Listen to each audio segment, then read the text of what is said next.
Саламатсыңарбы? Аты жөнүм Салима Женалиевна, адистиги математика мугалими. 12 жылдык программа боюнча 5-класстарга сабак беремин. Бүгүнкү темам пайыз бөлүмү 100 болгон бөлчөк түрүндө. Биринчи сабак. Булумдун таксономиясынын деңгээлдеринин ичинен түшүнүү колдонууну колдоном бүгүн. Окуучулар пайыз эмне экенин билишет, бөлчөк түрүндө жазууну түшүнүшөт жана алган билимдерин турмушта колдонуп эсептей алышат. Саламатсыңарбы балдар? Бүгүнкү сабагыбыз математика сабагы 5-класстар үчүн 12 жылдык программа боюнча окутулган. Жана темабыз пайыз бөлүмү 100 болгон бөлчөк түрүндө. Анда сабагыбызды баштайлы балдар. Сабактын максаты силер пайыз жөнүндө түшүнүк аласыңар жана пайызды бөлүмү 100 болгон бөлчөк катары жазууга, фигуралардын пайыздарын таанып билүүгө үйрөнөсүңөр. Алган билимиңерди турмушта колдоно алууга көнүгөсүңөр. Логикалык ой жүгүртүүңөр, салыштыруу, тандоо жөндөмдөрүңөрдү өнүктүрө аласыңар. Жана бири-бириңердин пикирин сыйлоого тарбияланасыңар. Барыңарга жагымдуу маанай каалоо менен бүгүнкү сабагыбызды баштайлы балдар анда. Адегенде төмөнкү сүрөттөргө көңүлүбүздү бурабыз. Эмнени көрүп турабыз? Албетте телефонду, уюлдук телефонду. Бул жерде уюлдук телефондун кубаттуулугу 36-ны көрсөтүп турат. Жанында кичинекей белгини буга чейин эле билебиз. Пайыз процентти түшүндүрөт.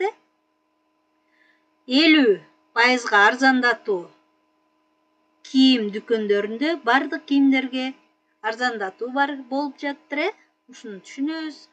Жана акча, доллар экен, жанында пайыздын белгиси турат. Байкап жатасыңар балдар? Сүрөттөр эмне жөнүндө айтып жатат?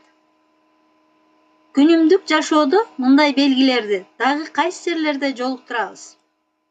Албетте, соода саттыктарда, каржы жана банк системаларында, илим жана медицинада, статистика жана демографияларда, бизнес чөйрөлөрүндө, IT жана технологияларда жана башка жерлерде биз ушул белгилерди көп жолуктурат экенбиз. Анда тарыхый маалыматтардан алсак, пайыз, процент деген сөз латын тилинен алынган, процентум 100дөн 1 бөлүгү дегенди түшүндүрөт. Сандын 100дөн 1 үлүшү же бөлүгү пайыз деп аталат экен балдар. Белгиленишин билесиңер.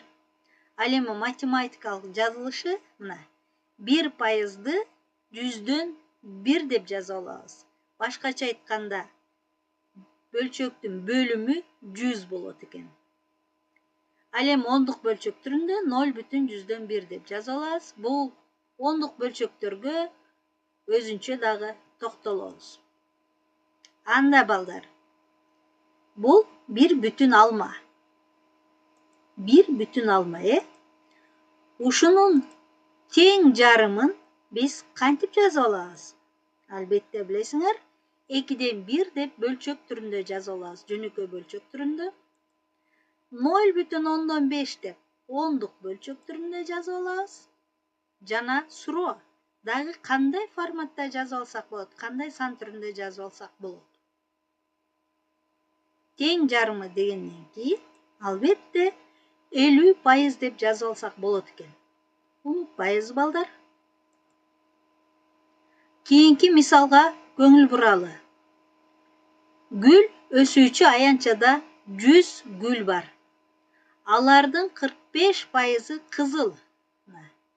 45%на кызыл гүлдөр өсүп турат, калгандары ак экен. Анда Gül өсүүчү аянтчада гүлдөрдүн канча бөлүгүндө кызыл гүл өстүрүлгөн? Суроо. Gül өсүүчү аянтчада гүлдөрдүн канча бөлүгүндө кызыл гүл өстүрүлгөн? Мына. 45% кызыл болсо, калгандары ак дейт. Анда 45 деген 100дүн канча бөлүгүн билдирет? Албетте 45 бөлүгүн. Демек 45%ды биз жөнөкөй бөлчөк түрүндө бөлүмү 100, алымы 45, 100дөн 45 деп жазып алсак болот экен. Андан кийинки мисалга көңүл бурабыз. Бул жерде өзүңөргө көрүнүп тургандай 100 чарчыга бөлүнгөн фигура көрүнүп турат, Чарчы клетка деп коебуз. 24 чарчы бөлүгү боелгон эмес мына.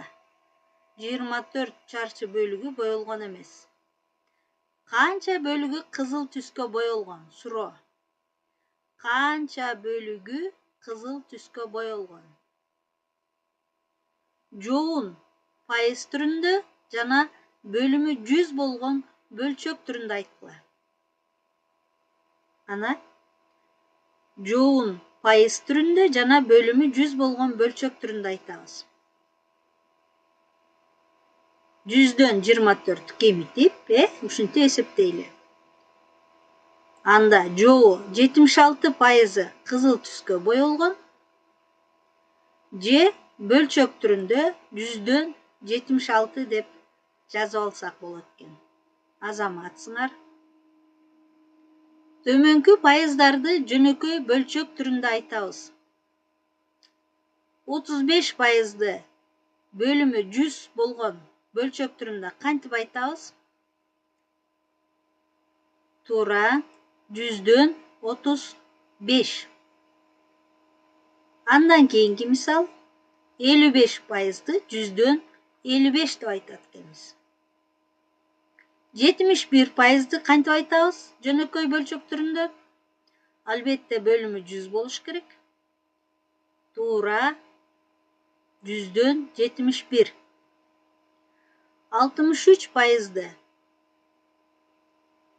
100дөн 63 деп айтабыз, туура. Жана 87%ды бөлүмү 100 болгон жөнөкөй бөлчөк түрүндө 100дөн 87 деп айтабыз. Азаматсыңар балдар. Андан кийинки мисалыбыз машыгалы бүгүнкү пайыз жөнүндө алган билимибизди текшерип бышыктап көрөбүз. Төмөнгүдөй Learn Apps деген интерактивдүү оюн менен текшеребиз. Биринчи суроо. Дүкөндө жума күнү эт 50%га арзандатылган. Баасы 800 сом болсо, анда эт канча сомдон сатылат? 400 сомдон, 500 сомдон, 750 сомдон. Анда суроону кайталайбыз. Баасы 800 сом болсо, аны 50%га арзандатканда канча сомдон жума күнү сатылат? Албетте тең жарымы болсо 400 сомдон. Анда жоон текшерели. Туура балдар. 400 сом. Экинчи суроо. Бүгүн сабакка окуучулардын тең жарымы активдүү катышты. Канча бөлүгү активдүү катышкан эмес? 50%, 100дөн 50, 100дөн 2. Суроону кайталайбыз. Бүгүн сабакка окуучулардын тең жарымы активдүү катышты. Канча бөлүгү активдүү катышкан эмес? Бул жерде өзүңөр байкагандырсыңар, 2 туура жообу бар. Тең жарым болгондо 50%, жана 50%ды бөлчөк түрүндө жазсак, 100дөн 50. Анда жоопторун текшерели. Туура, эң жакшы. Кийинки суроого өтөлү.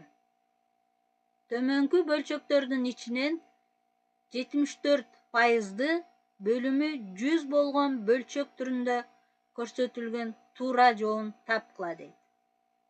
Демек 74%ды бөлчөк түрүндө кандай жазабыз? 100дөн 74, 74дөн 100, 1000ден 74. Суроо өзү эле айтып тургандай, бөлүмү 100 болгон бөлчөк болсо, демек ушул жообу туура. Кана текшеребиз. Азаматсыңар. Андай кийинки акыркы суроо. Мынобу сүрөттү жакшы карап көңүл бурабыз. Демек, бул фигурабыз барабар 4 бөлүккө бөлүнгөн. Жана бир бөлүгү көк менен боелуптур. Анда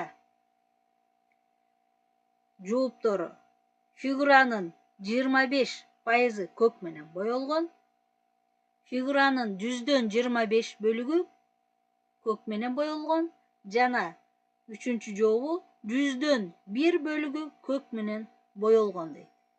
Эки туура жообу бар экен, Байкадыңар окшойт.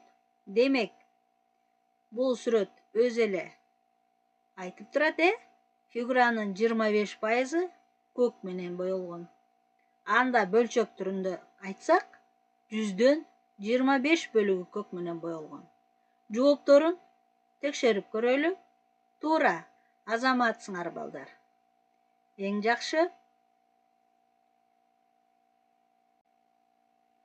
Ушинтип балдар биз Learn-Apps оюну менен алган билимибизди бышыктап алдык. Сабактын жыйынтыгында төмөнкү шилтемени толтурабыз. Padlet деген виртуалдуу тактайча. Бул шилтемеге кирсеңер 4 суроо бар, ошолорго жооп жазабыз. Башкача айтканда, бүгүнкү сабактан алган билимиңер жөнүндө кайтарым байланыш жазасыңар. Үйгө тапшырма. Биринчи тапшырмаңар Google Forms'тан мен силерге тест жөнөттүм. Бүгүнкү тема боюнча тестти жакшы ойлонуп туура иштейбиз. Экинчи тапшырмаңар бул сүрөт боюнча иштейбиз. Кредит алууда, ашканада, киреше, салык, арзандатуу жана башка чөйрөлөрдө пайызды кандай колдонобуз? Ушул сүрөт боюнча иштеп жазасыңар дептерге. Саламатта калгыла балдар. Кийинки жолугушканга чейин.